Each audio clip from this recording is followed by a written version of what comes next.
સમાજ માટે સતત લડત ચલાવતા ચેતર વસાવા ભાજપને આંખના કણાની જેમ ખૂંચતા હતા. કર્મચારીઓને કહી ડરાવી ધમકાવી અને પોલીસ ફરિયાદ કરાવડાવે છે. અને એ મામલામાં ચેતર વસાવા જેલ પણ જઈ આવ્યા અને ફરીથી ડે ટુ ડે કેસ ચલાવીને આજે ચેતર વસાવા ઉપર ભાજપ વાળાએ 7 વર્ષની સજા કરાવડાવી છે. ચેતરભાઈ વસાવાના ધારાસભ્ય પદ ઉપર પણ આ લોકોએ ખતરો નાખ્યો છે. પ્રદેશ પ્રમુખ ઈશુદાન ગઢવીએ નિવેદન આપ્યું. ચૈતર વસાવા ભાજપને આંખના કણાની જેમ ખૂંચતા હતા તેવી વાત ઈશુદાન ગઢવીએ કરી. ભાજપે કર્મચારીઓને ડરાવી ધમકાવીને પોલીસ ફરિયાદ કરાવીનો દાવો પણ ઈશુદાન ગઢવીએ કર્યો છે. હજુ સુધી તમે અમારી ચેનલને સબસ્ક્રાઇબ નથી કરી તો અત્યારે જ ન્યૂઝરૂમ ગુજરાતને સબસ્ક્રાઇબ કરો. ફેસબુક અને ઇન્સ્ટાગ્રામ પર ફોલો કરો.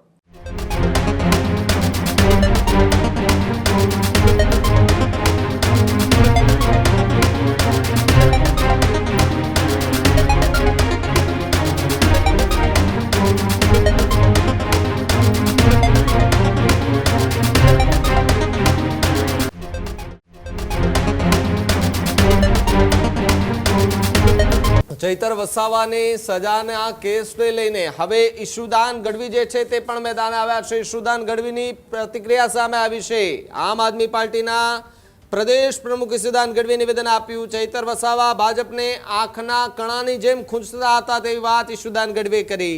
ભાજપે વારંવાર ચૈતર વસાવા પર કેસો કર્યા અને તેમને જેલ મોકલ્યા. ચૈતરભાઈએ વન કર્મચારીઓ અને ખેતરના માલિક વચ્ચે સમાધાન કરાવ્યો હોવાનો દાવો કરાયો. ભાજપે કર્મચારીઓને ડરાવી ધમકાવીને પોલીસ ફરિયાદ કરાવીનો દાવો પણ ઈશુદાન ગઢવીએ કર્યો છે. ચૈતરભાઈ સમાજના મુદ્દા ઉઠાવે છે એ ભાજપને ન ગમતું હોવાની વાત ઈશુદાને કરી. આદિવાસી સમાજ ભાજપને છોડશે નહીં તેવી પણ વાત ઈશુદાન ગઢવીએ કરી. જ્યારે અમે ઉપલી અદાલતમાં જઈશું અને અમને જરૂર ન્યાય મળશે તેવી વાત કરતા ઈશુદાન ગઢવી જે છે તે જોવા મળી રહ્યા છે. ત્યારે ચૈતર વસાવાના કેસના ચુકાદા મુદ્દે પ્રદેશ પ્રમુખ ઈશુદાન ગઢવીનું આ સૌથી મોટું નિવેદન હાલ સામે આવી રહ્યું છે. આદિવાસી સમાજ માટે સતત લડત ચલાવતા ચેતર વસાવા ભાજપને આંખના કણાની જેમ ખૂંચતા હતા. અને એટલા જ માટે ચેતરભાઈ ઉપર વારંવાર કેસો કરવામાં આવે, વારંવાર જેલ નાખવામાં આવે. તમે જુઓ, એક દિવસ એવું બને છે કે વન કર્મચારીઓ આદિવાસી સમાજની જમીનમાં જઈને રાત્રે 2 વાગે ઊભો પાક વાઢી નાખે છે. સ્થાનિક ધારાસભ્ય તરીકે ચેતરભાઈ વસાવા પાસે રાવ જાય છે. ચેતરભાઈ વસાવા એ વન કર્મચારીઓ સાથે વાતચીત કરે છે અને કહે છે કે ભાઈ તમે રાત્રે 2 વાગે આમના ઊભા પાકે જળ જંગલ જમીનમાં જે કાનૂન લાગુ પડે છે એ અંતર્ગત આદિવાસી સમાજને જમીન આપવામાં આવેલી છે અને ઊભા પાકમાં તમે લણી નાખો છો, અને એ પણ રાત્રે 2 વાગે. એવું તો શું જરૂર પડી? અને ચેતરભાઈ વસાવા વન કર્મચારીઓને આદિવાસી સમાજ જે આગેવાન છે, જે ખેતર માલિક છે, એમની વચ્ચે સમાધાન કરાવે છે. અને સમાધાન કરાવ્યા પછી નક્કી થયું કે ભાઈ આટલી રકમ ચૂકવવાની છે. અને સમાધાન થઈ ગયા પછી ભાજપ વાળાને ત્યાં મેસેજ પહોંચે છે કે વન કર્મચારીઓની સામે ચેતર વસાવા છે એ બોલાવીને ધમકાવે. ભાજપને તો જાણે કે બધી જ બાજુથી, 4 બાજુથી જેટલી પણ પાર્ટીઓ હોય એમાંથી ખરીદ ફરોખ્ત કરીને, ડરાવીને ધમકાવીને, ખોટા કેસ કરીને, સજાઓ કરાવડાવીને જાણે પોતાની પાર્ટીમાં નાખી લેવાની એક હોડ જામી છે કે કોઈ પણ માણસ સામાન્ય જનતાનો અવાજ ઉઠાવવો ન જોઈએ, અમારા ડબ્બામાં ગોડાઉનમાં પુરાઈ જવું જોઈએ. અને એટલા માટે ભાજપને ખબર પડી, એમણે કર્મચારીઓને કહી ડરાવી ધમકાવી અને પોલીસ ફરિયાદ કરાવડાવે છે. અને એ મામલામાં ચેતર વસાવા જેલ પણ જઈ આવ્યા અને ફરીથી ડે ટુ ડે કેસ ચલાવીને આજે ચેતર વસાવા ઉપર ભાજપ વાળાએ 7 વર્ષની સજા કરાવડાવી છે. તમે જુઓ કે કેટલા કેસો છે જેમાં તાત્કાલિક સજા થઈ હોય. જ્યારે સમાજના મુદ્દા ઉઠાવે છે ચેતરભાઈ વસાવા, એટલે ભાજપને ગમતું નથી, ભાજપના નેતાઓને ગમતું નથી, કારણ કે આદિવાસી સમાજનો તો અવાજ બની શકતા નથી, સરકાર એમની છે.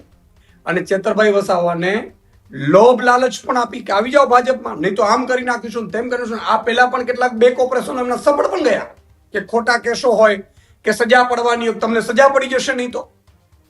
પણ ચેતરભાઈ વસાવા આદિવાસી સમાજના અવાજ માટે લડનારા યુવાને ભાજપમાં જવાની ના પાડી દીધી, ભાજપની ઓફર ઠુકરાવી દીધી અને એને 2 વખત જેલ જવાનું પસંદ કર્યું.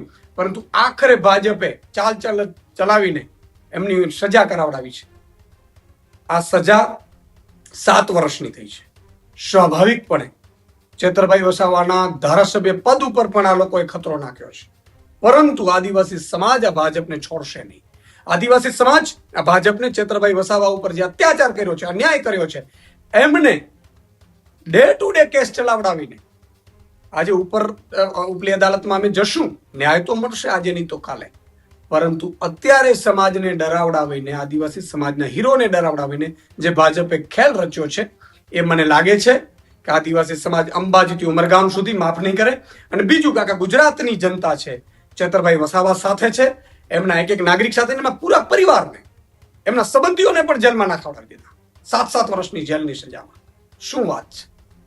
તમારે ભાજપ પડા આ જ ભાજપના એક નેતાને હાઈકોર્ટે એવું કહ્યું છે ખોટી રીતે કે તમે ચૂંટણી જીત્યા છો. હાઈકોર્ટે ચુકાદો આપ્યો છે, છતાં એ મંત્રી પદ ઉપર ચાલુ રહ્યા હતા. ખેડૂત ભાઈઓ છે ખેતરમાં ડ્રોન ઉડાવતા હોય છે ત્યારે આપણે એક પ્રશ્ન સતાવતો હોય છે કે જે આપણે અત્યાર સુધી જીપીએસ ટેકનોલોજી વાળા ડ્રોન વાપર્યા છે, જેથી કરીને મોબાઈલ ટાવર છે અથવા તો હાઈ ટેન્શન લાઈન પસાર થતી હોય, કોઈ વૃક્ષો હોય, ત્યારે જે જીપીએસ ટેકનોલોજી વાળા ડ્રોન છે એમાં ટકરાય અને ટ્રેસ થાય છે. પણ એગ્રીવન લાવ્યું છે જીએનએસએસ ટેકનોલોજી ડ્રોન, જેથી કરીને એ ડ્રોન છે એ કોઈ જગ્યાએ ટકરાય નહીં, પોતાની રીતે જ ડિસિઝન લે છે ને મૂવ થઈ જાય છે, જેથી કરીને જીએનએસએસ ટેકનોલોજી ડ્રોન છે એ વાપરવાનો આગ્રહ રાખો.